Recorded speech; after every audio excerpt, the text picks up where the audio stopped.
Что заставило вас порвать с человеком, на котором вы хотели жениться или выйти замуж? Переведено с американского форума. Она изменяла мне много раз в своем путешествии по Европе, в котором она до сих пор. Я видел ее переписку в Фейсбуке на компе, в котором была забита ее учетка. Затем она соврала, когда я наехал на нее. Это случилось около 4 часов назад. Я растерян. Я планировал нашу помолвку. Наверное, я рад, что это случилось сейчас. И все-таки это тяжело. Каждый раз, когда мы ссорились, она снимала помолвочное кольцо и выбрасывала его. Мне приходилось искать его, а потом умолясь надеть его на палец снова. Даже при мелких размолвках и даже на людях. Это была последняя капля. Ужасное чувство, когда тебе постоянно приходится умолять кого-то быть с тобой. Из-за этого у меня развились огромные комплексы. Помимо прочего, она начала обзывать меня и бить. По какой-то причине это началось после того, как мы помолвились. Все было идеально, но как только у нее появилось это кольцо, все пошло наперекосяк. Непонятно, с чего она стала называть меня лузером, куском говна и уродом. Нашла на полу его выписку по кредитной карте как раз перед семейным праздником. Оказалось, у него был огромный долг, о котором он мне никогда не рассказывал. Я полностью платила за аренду квартиры, работая на ненавистной работе. Я была слишком молода и наивна, 23 года, чтобы понять, насколько он лживый. Так это и случилось. Она была влюблена в моего лучшего друга, и они оба отрицали это. Через месяц после нашего расставания они помолвились. Она хотела поехать во Флориду, чтобы работать по студенческой программе в парке Дисней. Она ярая фанатка Диснея. Но она слишком боялась, что потеряет меня. Я убедил ее ехать, потому что если она не поедет, она будет сожалеть об этом всю жизнь. И что бы ни случилось, я всегда буду ее ждать. Спустя полгода я сделал ей предложение. Она сказала мне, что будучи во Флориде, она поняла, что не любит меня. Кольцо теперь лежит в коробочке в нижнем ящике моего комода. Ее худший страх сбылся, так же, как и мой.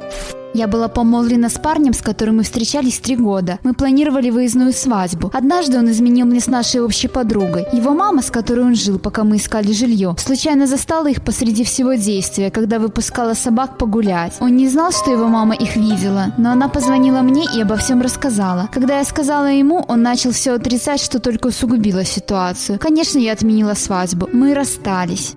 Моя мама умирала. Это был мой последний день благодарения с ней. Ничего не обсудив со мной, он попросил свою маму купить ему билет на самолет, чтобы он провел день благодарения со своими родителями. И спросил меня, хочу ли я поехать с ним. Нет, я не собираюсь пропускать последний день благодарения, который я могу провести со своей мамой. После этого у нас будет целая жизнь, чтобы проводить праздники с твоей семьей. Внезапно стало совершенно ясно, позже я была счастлива отменить планы на свадьбу, что он не хотел встречаться со мной, но и не стал бросать меня, потому что умирала моя мама. Он был слишком хорошим парнем, чтобы порвать с невестой, мама которой при смерти. Надо отдать ему должное, мы остались близкими друзьями, и он был рядом как мой лучший друг, оказывая мне эмоциональную поддержку после ее смерти и несколько месяцев позже. И хотя это было 8 лет назад, мы до сих пор болтаем, переписываемся несколько раз в год и узнаем, как дела у семей друг друга. Я узнала, что он больше не работает, когда пришла к нему на работу узнать, почему больше не приходят чеки на заработную плату. Я занималась нашим бюджетом, и он постоянно говорил, что его босс пришлет их. Оказалось, он бросил работу и вместо того, чтобы честно сказать мне об этом, проводил последние несколько недель, притворяясь, что работает. Вместо этого он ходил по стрип-клубам на те немногие деньги, которые ему удалось скопить. Когда я захотела с ним расстаться, он проломил стену кулаком и слетел с катушек. Когда он наконец успокоился, он выглядел по-странному угрюмо. Он посмотрел на меня и спросил, можем ли мы заняться сексом в последний раз. Мой ответ – нет. После долгой паузы и поисков чего-то по карману, он вытащил $1 и сказал, я заплачу тебе за ночь со мной $1. Это все, что у меня осталось. Стоит ли говорить, что я оставила его с $1 в кармане и без прощального секса? Он совершенно не умел обращаться с деньгами, тратил каждый заработанный $1 на видеоигры и травку, постоянно откладывал оплату важных счетов. Если бы я осталась с ним, он бы довел нас до нищеты. Я переехала на другой конец света ради него. Он все говорил мне, однажды хочу сделать тебе предложение. Или не могу дождаться, когда ты станешь моей женой. Предложения я так и не услышала. У меня появились проблемы с визой, и через несколько лет я сдалась и вернулась домой. Мы встречались больше 2 лет, 6 месяцев из которых были помолвлены. Затем однажды ночью она укусила меня 2 раза. Когда я ударил ее, она вызвала копов. Мы были пьяны, конечно же, и начали спорить о какой-то глупости. Я хотел оставить все как есть до утра, чтобы мы могли поговорить на трезвую голову. Но она стала делать то, что она последнее время всегда делала. Отказывалась уступать, пока не почувствует, что она выиграла спор. Я собирался ночевать у нее в ту ночь. Но раз она не прекращала спорить, я решил встать и уйти. Когда я натягивал штаны, она схватилась за меня в порыве ярости. Потом она сильно укусила меня за руку. Так сильно, что пошла кровь. У меня до сих пор шрам. Я согнулся, но она схватила меня за ноги и снова укусила. На этот раз за ягодицу. Этот шрам у меня тоже до сих пор, только он побольше. Кусая меня 2-й раз, она не спешила останавливаться. Она вцепилась мне в зад, как собака в резиновую игрушку. Поэтому я схватил ее за волосы, оттащил от себя и дал ей пощечину. Она была в шоке, что я смог ударить ее. В шоке! Она вызвала копов. Они приехали, увидели кровь и то, что я был единственный, у кого она шла. Затем они арестовали ее. Я был слегка удивлен этим, но это оказались разумные ребята. Не хотел предъявлять обвинения, с ней было покончено. И тогда не видел в этом необходимости. Оказалось, что в городе, в котором она жила, был закон о бытовом насилии, принуждающий обвинителя выдвинуть обвинение без необходимости предъявления обвинения с моей стороны. В итоге она пошла на сделку, и в протоколе записали мелкое правонарушение. А было бы нападение, и дали год условно. Спустя 6 недель после случившегося я встретил женщину, которая стала моей женой. В этом ноябре будет наша 22-я годовщина свадьбы. И за все это время она ни разу не укусила меня, и я ни разу не ударил ее. Мы встречались 3 года, постоянно говорили о свадьбе и какой будет наша жизнь. Он вернулся на военную службу и не захотел связывать себя отношениями на расстоянии со мной, потому что его будет слишком отвлекать мысль обо мне, когда он будет на войне, и он не хочет быть в отношениях, будучи на службе. Поэтому мы расстались. Самое веселое, что спустя пару месяцев, когда он служил уже в другом штате, он начал встречаться с девушкой, которая, по всей видимости, живет в том же штате, что и я. Лол. Она была очень грубой и считала, что любой, кто говорит ей о неприемлемости такого поведения, пытается контролировать ее. Она все отрицала и просто не могла принять тот факт, что никому в целом не нравятся грубые и резкие люди вроде нее. Наши отношения изжили себя. У нас были очень разные понятия того, какой должна быть жизнь. Например, он сказал, что порвет со мной, если я не получу высшее образование. Еще он ставил мне ультиматумы 2 о том, что я должна переехать с ним в маленький городишко. После 2-го ультиматума мое терпение лопнуло, и мы разошлись. Я прощала его измены 2 года, и только когда я попала в больницу, я поняла, что он меня не любит. Когда я нуждалась в нем больше всего, он сказал: «Извини, я не могу быть рядом с тобой, это меня так расстраивает, позвони мне, когда тебя выпишут». Когда это случилось, я сказала ему, что хочу остаться с ним просто друзьями. Буквально через день, как я позвонила ему и сказала это, он сделал официальный пост в Фейсбуке о том, что встречается с другой девушкой. Сейчас я замужем и счастлива. Я была на волосок от огромнейшего провала всей жизни. Она уже была замужем, мы были коллегами на работе, на которой нельзя носить кольца. Она скрывала свое замужество как нельзя лучше. Я был ее любовником. Когда я сделал ей предложение, она сказала, что уже замужем. ФБРовцы стучатся ко мне в дом и арестовывают его за педофилию и продажу детского порно. Это не шутка. Она покончила с собой в октябре прошлого года. Через 6 дней будет год, как она умерла. Это до сих пор разбивает мне сердце. Мы были уже помолвлены, но у нее были большие, очень большие проблемы с психикой.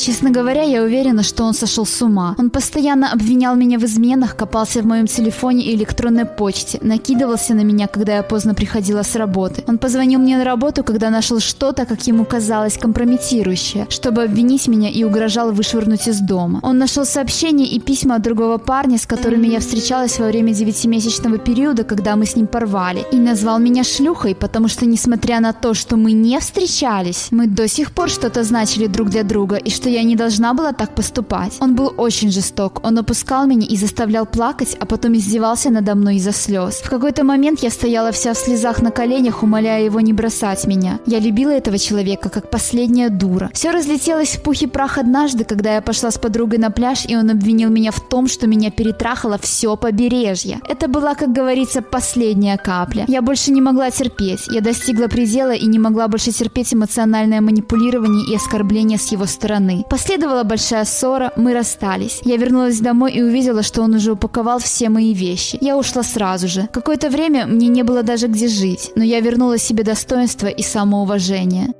Он потрясающий парень, но он хотел сделать меня другим человеком. Мы встретились в очень тяжелое для меня время, и он думал, что если я перестану делать все те вещи, благодаря которым я так, кто я есть, типа волонтерства, трудоголизма, помощи моей семье, я стану идеальной. В конце концов, черная полоса в моей жизни закончилась. Благодаря волонтерству я нашла работу своей мечты. Проблемы в семье решились, и все стало не таким безумным, как раньше. Теперь мы оба замужем, женаты, на других людях. И благодаря соцсетям я могу видеть, что он сделал хороший выбор, и он счастлив. Я счастлива там, где я есть. Я действительно благодарна тому, как все обернулось. С ним все в порядке, и он заслуживает лучшего в жизни.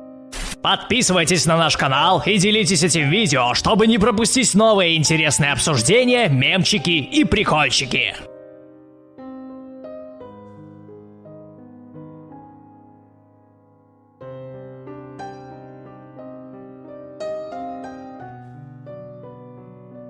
All right, everyone's presentations are done. Nick, the manager, said as he tried to move the discussion forward. Excuse me, I haven't. I recently found out something. Nick interrupted me and began to speak. There's apparently someone in this department who didn't graduate high school and is just a part-timer. Meetings should be for employees only. Absolutely right. His lackey, Mike, of course, agreed with Nick. I'm leaving. After leaving the meeting room, I started to shut down my computer. I noticed that an email had arrived, not in my personal inbox, but in the company's shared email. Thinking, there's no point in speaking up, no one will listen, I went home quietly. The next day, I heard a commotion from Nick's desk. He was staring at his computer screen, his face pale. Nick? Is something wrong? Mike looked at the screen with him. And he turned even paler than Nick. Why is he so angry? Knowing the reason for Mike's distress, I thought to myself, serves them right. My name is Adam.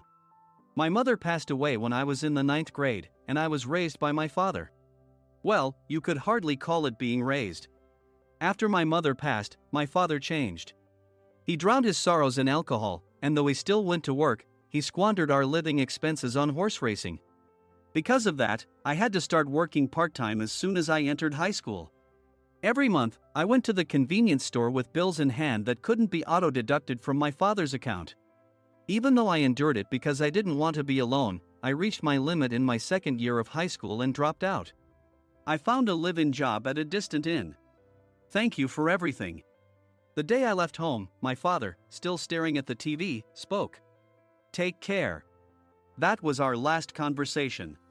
Back then, 18 wasn't the age of majority, so I needed my father's permission to work, and I couldn't hide my place of employment. Yet, my father never visited me even once. I kept working just to survive, and before I knew it, I was 42. Years of hard work paid off, and I was transferred to the headquarters.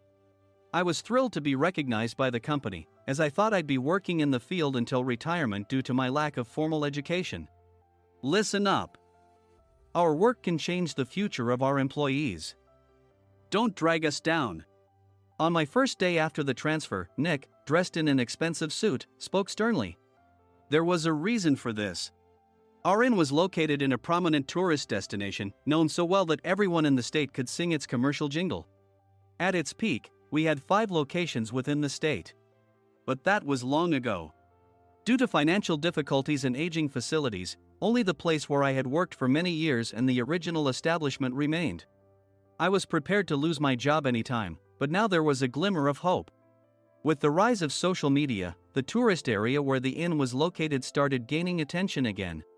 Depending on how hard the sales department, where I was transferred, worked, we could either thrive or be forced to give up this prime location to the new hotel chains continuously popping up.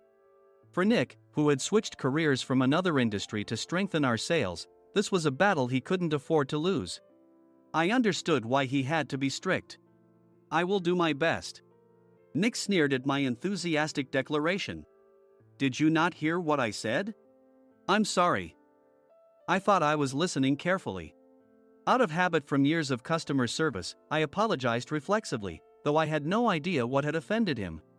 Someone was watching me with a smirk. In this department, there are those who are expected to excel and those who have been shoved here because they have nowhere else to go. You are the latter. It was Mike, the section chief. He's 7 years younger, at 35. But he was called to headquarters much earlier than I was and had been moving around within the headquarters ever since. I'm not jealous, but I can't accept that he's my boss. Graduating from a prestigious university, he has an unusually high pride and caused many problems as a newbie, making things very difficult for me when I was the front desk leader. When I found out Mike was transferred to the sales department a month before me, I was disheartened. Mike is right. With just a middle school diploma, there's not much you can do. Don't even think about achieving results. As if I didn't exist, Nick remarked, "I'm thirsty." Mike eagerly ran to the coffee maker. It seems Mike is Nick's lackey. I regretted being happy about my transfer to headquarters, wishing I had stayed on site forever. Send a direct mail to every company on this list by the end of the day. Nick only assigned me tasks that even a new graduate could handle. What? There are over 1,000 companies. You want me to send to all of them by today? Yes, if you and your fellow misfits split the work, even those with nowhere else to go should finish by today. I glanced at the employees typing away expressionlessly. They were worn out from customer service, only thinking about leaving on time, or were women reassigned after having children, with zero motivation for work. Even Sam, a new graduate from the same university as Mike, who was supposed to be among the expected achievers, had no enthusiasm for the job, having joined the company wanting to do customer service. I don't care what they say, I plan to quit anytime, he said. Only Nick and Mike were highly motivated, making all the decisions between the two of them. I originally only wanted to work at the inn to survive and had no particular attachment to this job. I swallowed my words, thinking I had no right to reprimand them. About a month after the transfer, Nick told us with a frustrated look. To commemorate the 50th anniversary, we've decided to create a plan exclusive for one group per day. Originally, Mike and I were supposed to come up with it, but our president, Mr. Thompson, insists on hearing everyone's opinions. So, you all get a chance. As Nick explained, Mike began handing out prints. Make sure not to embarrass Nick. If your ideas are half-baked, you'll have to redo them.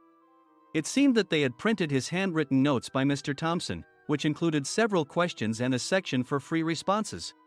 It made sense why Nick had to seek our input, given that all responses had to be submitted to Mr. Thompson. We were given a week to think about it, and a meeting was scheduled to compile our ideas. My plan is to let guests enjoy both the old and modern America. Nick began the presentations. Guests would watch a master confectioner at a nearby traditional sweet shop make sweets in front of them. The welcome drink would be premium tea in a bottle. Nick's plan was certainly attractive. After his presentation, Nick called on us to present in the order we were seated. Just as I stood up for my turn. All right, everyone's presentations are done. Excuse me, I haven't. I recently found out something. Nick interrupted me. There's someone in this department who didn't graduate high school and is just a part-timer. He was likely talking about me. I joined the company as a part-timer and was made a full-time employee when I turned 20. That was 20 years ago, so Nick and Mike probably had no chance to know until recently. Meetings should be for employees only. Absolutely right. After that, Nick kept creating opportunities to solicit everyone's opinions, purposefully excluding me from speaking. The meeting unexpectedly heated up and went past the scheduled end time.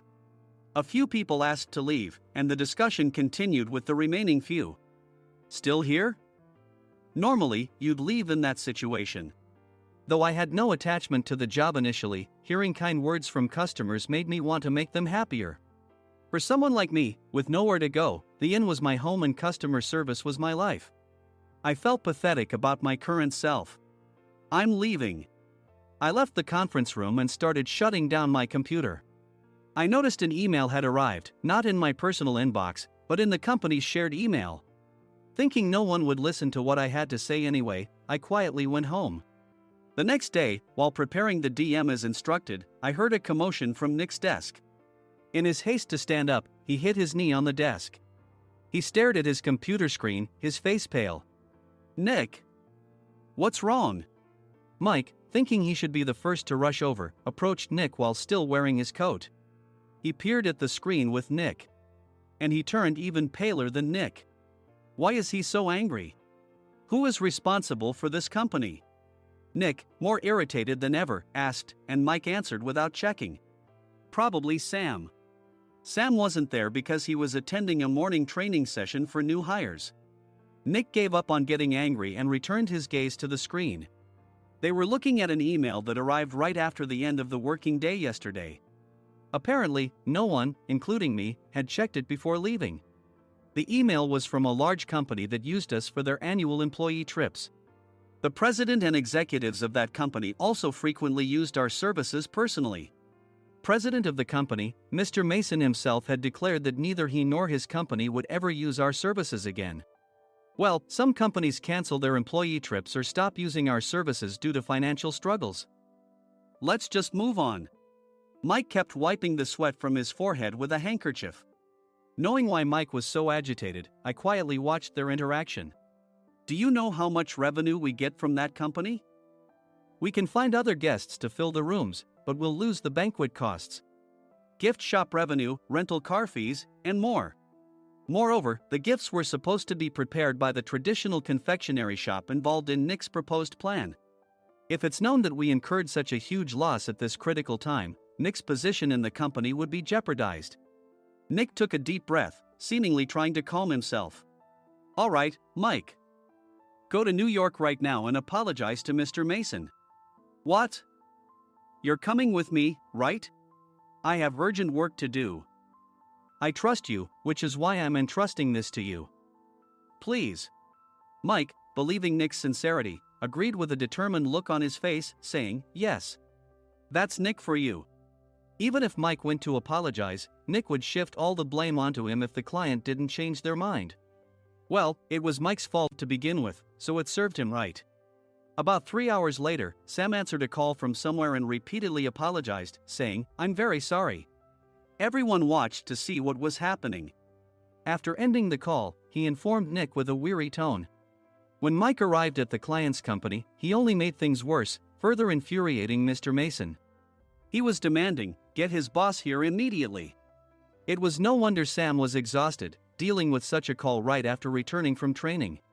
What is that idiot doing? All right, Adam, you're coming with me. If sacrificing Mike didn't work, then I must be next. Normally, I'd want to refuse at all costs, but I saw an opportunity in this situation. If I can be of assistance, I'd be happy to join you. I obediently followed Nick, and we flew to New York. When we introduced ourselves at the reception, it became clear how serious the situation was, as the receptionist personally escorted us to the president's office. Angry voices leaked through the door, making both Nick and me uneasy. Excuse me. I'm Nick, the supervisor. I understand my subordinate has caused you trouble, and I deeply apologize. Nick, with his experience in the corporate world, knew enough to offer an apology before excuses. However, his customer service skills left much to be desired. I sighed as I saw Mike trembling like a small dog in the corner of the room. What kind of training are you giving your subordinates? Mr. Mason glared at Nick with a red face. The intensity of his gaze made even Nick take a step back. Regrettably, I joined this company only 2 years ago and was unaware of Mike's issues. I should have identified his shortcomings sooner. Indeed. I should have realized sooner. No sensible person would come to apologize and then give a lengthy presentation on the drawbacks of not using their in. Nick froze, his mouth slightly open. Suspecting the worst, I picked up the documents that had fallen to the floor. It seemed Mike hastily prepared these documents on the plane, listing the disadvantages. Disadvantage 1: if you change the venue for the company trip, employees might suspect it's for cost-cutting reasons, leading to a negative impression. Reading it aloud half-jokingly, Nick snatched the papers from my hand and checked the contents with a furious expression. Among the stack of documents was a receipt from a nearby convenience store's copy machine. I felt a pang of dread, hoping he hadn't shown the receipt as well. What do you think he said when I asked what kind of nerve he had to do this? I'm very sorry. Faced with the dire situation, Nick must have thought there was nothing left to do but apologize. In a voice smaller than I'd ever heard from him, he uttered words of apology. He said, "I'm a Harvard graduate. I don't believe I said anything wrong." "Mike, what have you done?" Forgetting his plan to pin the blame on Mike, Nick yelled loudly, even in front of Mr. Mason. "I didn't do anything wrong." "You're still saying that? Look at him." Mike pointed at me with a shaking hand. "I was assigned to headquarters in my 20s and now I'm a section chief. This guy only made it to headquarters at 42. Everything I've done proves I was right. So why are we losing the contract?" Having said his piece, Mike collapsed to the floor. "Of course. You were sent there because you had nowhere else to go." Mike never expected to hear such words from someone he looked down upon. He lunged at me, and Nick hurriedly stepped in to stop him. "Mr. Thompson told me Mike is a quick thinker, and to take good care of him." There's no way he was pushed aside. "Don't make things worse here." "He didn't say quick thinker, he said only quick-witted, didn't he?" I don't remember that part." I recalled the many troubles Mike caused when he was a newbie. When Mike was on the front line, his pride was so high that he never apologized to customers. Customer service, especially in our job, doesn't work alone. It brings both good and bad situations. If the front staff or housekeepers made mistakes, or the cleaning company didn't properly clean a room, one had to apologize to the customers regardless of personal fault. Mike, in such situations, would never apologize, insisting he wasn't at fault. This often angered customers, and as the front desk leader, I frequently had to apologize on his behalf. He caused complaints and disrupted operations, which is why he was quickly moved to headquarters. In departments where he didn't interact directly with customers, his quick thinking was beneficial and things went well. But it seemed his flaws were starting to show. Corporate reservations are supposed to be entered into the system by the sales representative. But a quick check yesterday revealed that more than 10 items were missing from the client's reservation. The handover document clearly stated what needed to be prepared. Why didn't you enter it into the system? Why do we have to give them special treatment? Filling rooms near the banquet hall, setting up all the food in advance. Specifying the brand of wine, they're too demanding. No wonder he always angered customers, I thought, feeling a headache coming on. Grouping them in rooms near the banquet hall is for our benefit too. It makes it easier for the staff to set up beds and serve breakfast since everyone's schedule is synchronized. As for the other requests, Mr. Mason suggested them to lighten our load. I didn't know that. Nick finally seemed to realize that Mike was the one who had angered the client. What did you say to them? I just told them we wouldn't give them special treatment anymore. We shouldn't waste effort on things that don't bring in money.